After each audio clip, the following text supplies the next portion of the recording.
நல்லது செய்வதற்காக விஜய் அரசியலுக்கு வந்திருக்கிறார். அவர் தன்னை நிரூபிக்க இன்னும் 500 நாட்கள் உள்ளது என்று நடிகர் எஸ்.வி. சேகர் தெரிவித்துள்ளார்.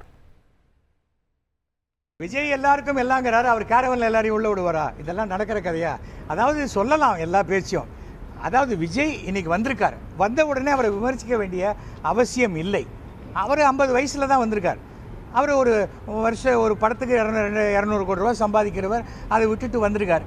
நல்லது செய்கிறேன்னு வந்திருக்கார். அவர் என்ன நல்லது செய்ய போகிறார்னு மக்களுக்கு தெரியப்படுத்த 500 நாள் இருக்குது. 2026 தேர்தல். அந்த தேர்தல் வரைக்கும் இன்றைக்கு நம்முடைய மாண்புமிகு முதல்வர் தமிழ்நாட்டில் அப்படி சுற்றுப்பயணம் பண்ண மாதிரி அத்தனை கிராமங்களுக்கு போய் அவர் முகத்தை காமிச்சு நேருக்கு நேர் பேசி, எம்ஜிஆர் ஒன்றும் அப்படியே கோடம்பாக்கத்துலேருந்து முதலமைச்சர் ஆகலை, அங்கேருந்து வந்து அவர் திமுகவில் சேர்ந்து திமுகவுக்காக பிரச்சாரம் பண்ணி அதுலேருந்து வந்தால் தன்னுடைய கட்சியை ஆரம்பித்தார். அதனால் விஜயை நான் மைனஸாகவும் சொல்ல மாட்டேன், ப்ளஸ்ஸாகவும் சொல்ல மாட்டேன். கூட்டம் வரும், கூட்டமெல்லாம் ஓட்டாக மாறுமா அப்படிங்கிறது கேள்விக்குறி.